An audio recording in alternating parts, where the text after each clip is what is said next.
O desejado de todas as nações. Capítulo 6. Vimos a sua estrela. Este capítulo se baseia em Mateus capítulo 2. Tendo nascido Jesus em Belém de Judeia, no tempo do rei Herodes, eis que uns magos vieram do Oriente a Jerusalém, dizendo: Onde está aquele que é nascido rei dos judeus? Porque vimos a sua estrela no Oriente e viemos a adorá-lo. Os magos do Oriente eram filósofos. Faziam parte de uma grande e influente classe que incluía homens de nobre nascimento, bem como muitos dos ricos e sábios de sua nação. Entre estes, se achavam muitos que abusavam da credulidade do povo. Outros eram homens justos que estudavam as indicações da providência na natureza, sendo honrados por sua integridade e sabedoria. Desses eram os magos que foram em busca de Jerusalém. A luz de Deus está sempre brilhando entre as trevas do paganismo. Ao estudarem esses magos o céu estrelado, procurando sondar os mistérios ocultos em seus luminosos caminhos, viram a glória do Criador. Buscando mais claro entendimento, voltaram-se para as Escrituras dos Hebreus. Guardados como tesouro, havia em sua própria terra escritos proféticos que prediziam a vinda de um mestre divino.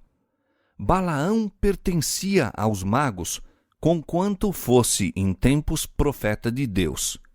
Pelo Espírito Santo predissera a prosperidade de Israel e o aparecimento do Messias, e suas profecias haviam sido conservadas de século em século pela tradição. No Velho Testamento, porém, a vinda do Salvador era mais claramente revelada.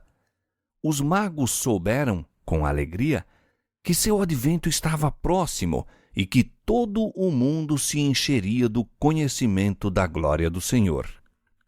Viram os magos uma luz misteriosa nos céus naquela noite em que a glória de Deus inundara as colinas de Belém. Ao desvanecer-se a luz, surgiu uma luminosa estrela que permaneceu no céu. Não era uma estrela fixa, nem um planeta, e o fenômeno excitou o mais vivo interesse.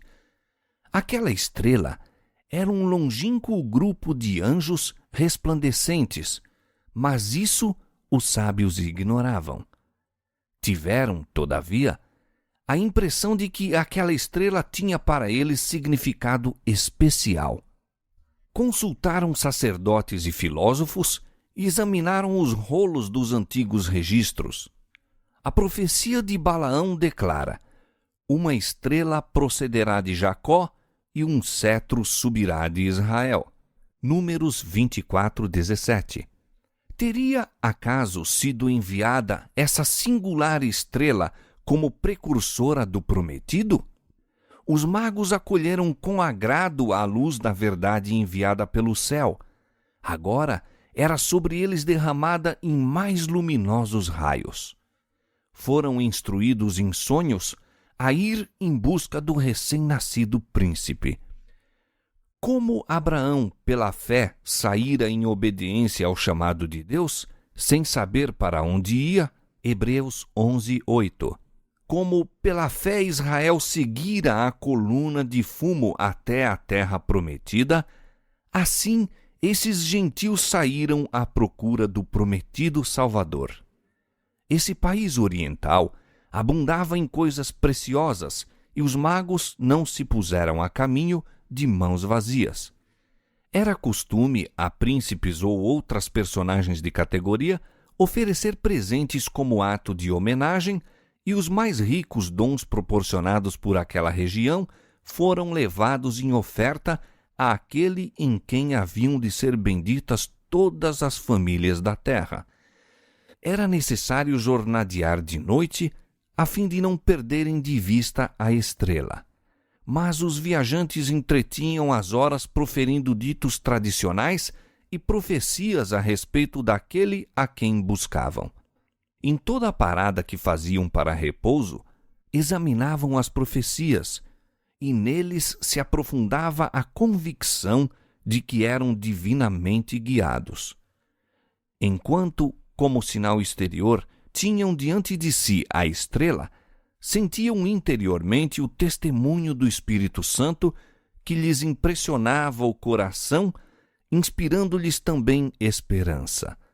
Se bem que longa, a viagem foi feita com alegria.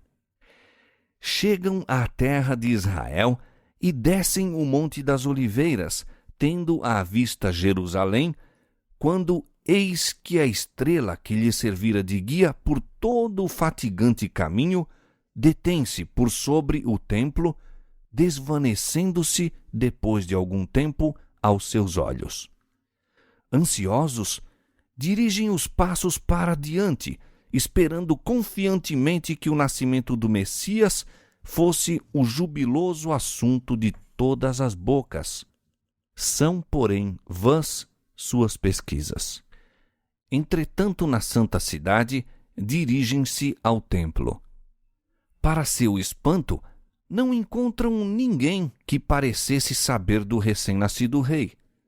Suas perguntas não despertam expressões de alegria, mas antes de surpresa e temor, não isentos de desprezo. Os sacerdotes repetem as tradições, exaltam sua própria religião e piedade, ao passo que acusam os gregos e romanos como maiores pagãos e pecadores que todos os outros.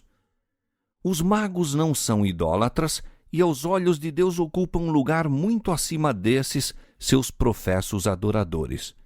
Todavia, são considerados pelos judeus como gentios. Mesmo entre os designados depositários dos santos oráculos, suas ansiosas perguntas não fazem vibrar nenhuma corda de simpatia. A chegada dos magos foi prontamente divulgada por toda Jerusalém. Sua estranha mensagem criou entre o povo uma excitação que penetrou no palácio do rei Herodes.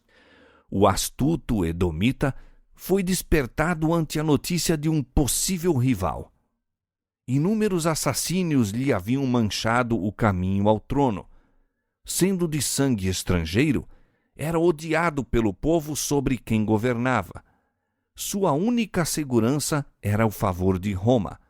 Esse novo príncipe, no entanto, tinha mais elevado título: nascera para o reino. Herodes suspeitou que os sacerdotes estivessem tramando com os estrangeiros para excitar um tumulto popular, destronando-o. Ocultou, no entanto, sua desconfiança, decidido a malograr-lhes os planos por maior astúcia. Convocando os principais dos sacerdotes e os escribas, interrogou-os quanto aos ensinos dos livros sagrados com relação ao lugar do nascimento do Messias. Essa indagação do usurpador do trono, e o ser feita a instâncias de estrangeiros, espicaçou o orgulho dos mestres judeus. A indiferença com que se voltaram para os rolos da profecia irritou o ciumento tirano.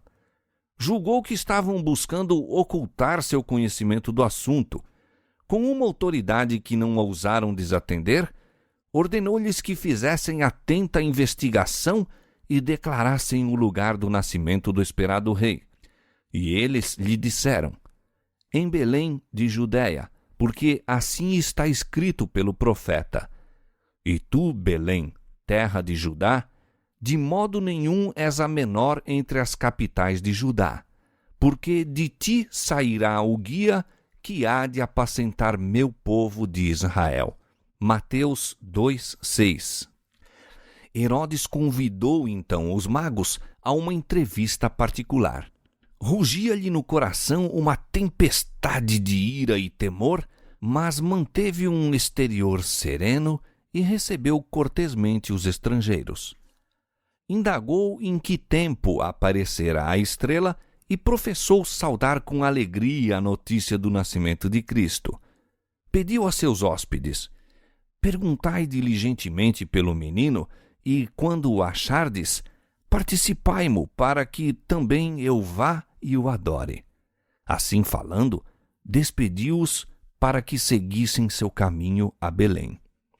Os sacerdotes e anciãos de Jerusalém não eram tão ignorantes a respeito do nascimento de Cristo como se faziam. A notícia da visita dos anjos aos pastores fora levada a Jerusalém, mas os rabis a tinham recebido como pouco digna de atenção. Eles próprios poderiam haver encontrado Jesus e estado preparados para conduzir os magos ao lugar em que nascera. Ao invés disso, porém, foram eles que lhes vieram chamar a atenção para o nascimento do Messias. Onde está aquele que é nascido rei dos judeus? Perguntaram, porque vimos a sua estrela no Oriente e viemos adorá-lo. Então, o orgulho e a inveja cerraram a porta à luz. Fossem acreditadas as notícias trazidas pelos pastores e os magos, e teriam colocado os sacerdotes e rabinos numa posição nada invejável, destituindo-lhes de suas pretensões as exponentes da verdade de Deus. Estes doutos mestres não desceriam a ser instruídos por aqueles a quem classificavam de gentios. Não poderia ser, diziam, que Deus os passasse por alto para se comunicar com pastores ignorantes ou incircuncisos pagãos. Resolveram mostrar desprezo pelas notícias que estavam agitando o rei Herodes e toda Jerusalém. Nem mesmo iriam a Belém a ver se estas coisas eram assim. E levaram o povo a considerar o interesse em Jesus como excitação fanática. Aí começou a rejeição de Cristo pelos sacerdotes e rabis. Daí cresceu seu orgulho e obstinação até se tornar em decidido ódio contra o Salvador. Enquanto Deus abria a porta aos gentios, estavam os chefes judeus fechando-a a si mesmos. Sozinhos partiram os magos de Jerusalém. Caíam as sombras da noite quando saíram das portas, mas, para sua grande alegria, viram novamente a estrela e foram guiados a Belém. Não tinham, como os pastores, recebido comunicação quanto ao humilde estado da criança. Depois da longa jornada, ficaram decepcionados com a indiferença dos chefes judeus e deixaram Jerusalém menos confiantes do que nela penetraram. Em Belém, não encontraram nenhuma guarda real a proteger o recém-nascido rei. Não havia a assisti-lo nenhum dos grandes da terra. Jesus estava deitado numa manjedoura. Os pais, iletrados camponeses, eram seus únicos guardas. Poderia ser este aquele de quem estava escrito que havia de restaurar as tribos de Jacó e converter os restos depreciados de Israel, que seria luz das gentes e salvação até a última extremidade da terra? Isaías 49, 6. E, entrando na casa, encontraram o menino com Maria, sua mãe, e, prostrando-se, o adoraram. Através da humilde aparência exterior de Jesus, reconheceram a presença da divindade. Deram-lhe o coração como a seu Salvador, apresentando então suas dádivas: ouro, incenso e mirra. Que fé a sua! Como o do centurião romano, mais tarde, poder-se havia ver dito dos magos do Oriente: nem mesmo em Israel encontrei tanta fé. Mateus 8:10. Os magos não haviam penetrado os desígnios de Herodes para com Jesus. Satisfeito o objetivo de sua viagem, prepararam-se para regressar a Jerusalém na intenção de o pôr ao fato do êxito que haviam tido. Em sonho, porém, receberam a divina mensagem de não ter mais comunicações com ele e, desviando-se de Jerusalém, partem para sua terra por outro caminho. De igual maneira, recebeu José aviso de fugir para o Egito com Maria e a criança. E o anjo disse: E demora-te lá até que eu te diga, porque Herodes há de procurar o menino para o matar. José obedeceu sem demora, pondo-se de viagem à noite para maior segurança. Por meio dos magos, Deus chamara a atenção da nação judaica para o nascimento de seu filho. Suas indagações em Jerusalém, a excitação do interesse popular e o próprio ciúme de Herodes, que forçou a atenção dos sacerdotes e rabis, dirigiu os espíritos para as profecias relativas ao Messias e ao grande acontecimento que acabava de ter lugar.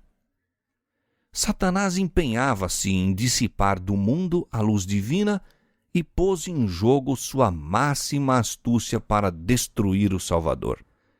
Mas aquele que não dorme nem tosqueneja, velava por seu amado filho.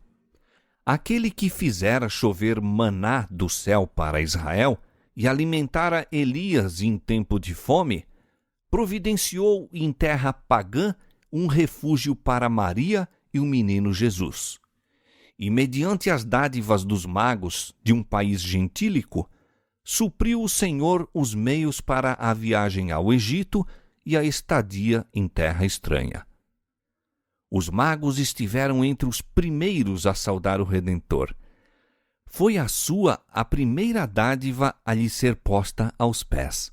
E por meio daquela dádiva, que privilégio em servir tiveram eles! Deus se deleita em honrar a oferta de um coração que ama, dando-lhe a mais alta eficiência em seu serviço. Se dermos o coração a Jesus, trar-lhe-emos também as nossas dádivas.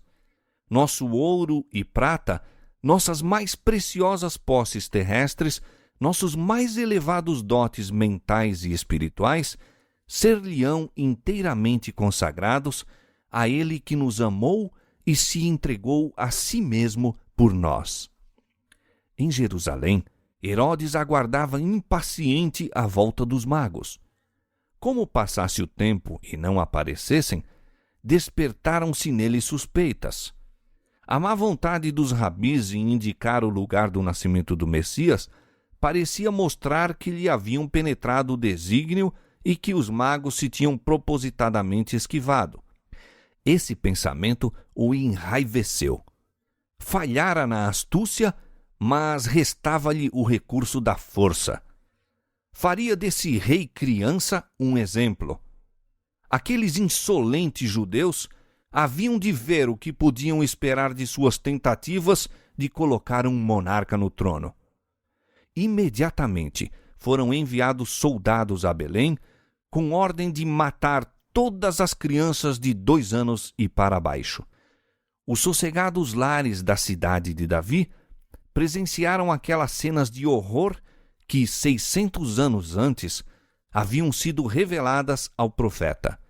Em Ramá se ouviu uma voz, lamentação, choro e grande pranto. Raquel chorando seus filhos e não querendo ser consolada, porque já não existem. Essa calamidade trouxeram os judeus sobre si mesmos. Houvessem estado nos caminhos da fidelidade e da humildade perante Deus, e ele haveria de maneira assinalada tornado sem efeito para eles a ira do rei. Mas separaram-se de Deus por seus pecados e rejeitaram o Espírito Santo, que lhes era o único escudo. Não estudaram as Escrituras com o desejo de se conformarem com a vontade de Deus. Buscaram as profecias que podiam ser interpretadas para sua exaltação e mostraram que o Senhor desprezava as outras nações. Jactavam-se orgulhosamente de que o Messias havia de vir como rei, conquistando seus inimigos e esmagando os gentios em sua indignação. Assim, haviam excitado o ódio dos governadores. Mediante a maneira por que desfiguravam a missão de Cristo, Satanás intentara tramar a destruição do Salvador. Ao invés disso, porém, ela lhes caiu sobre a própria cabeça. Este ato de crueldade foi um dos últimos que entenebreceu o reinado de Herodes. Pouco depois da matança dos inocentes, foi ele próprio obrigado a submeter-se àquela condenação que ninguém pode desviar. Teve morte terrível. José, que ainda se achava no Egito, foi então solicitado por um anjo de Deus a voltar para a terra de Israel. Considerando Jesus como o herdeiro de Davi, José desejava estabelecer residência em Belém.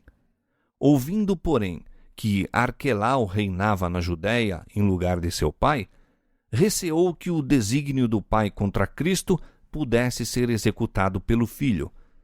De todos os filhos de Herodes, era Arquelau o que mais se assemelhava em caráter. Já sua sucessão no governo fora assinalada por um tumulto em Jerusalém e o morticínio de milhares de judeus pelas guardas romanas. Novamente foi José encaminhado para um lugar de segurança.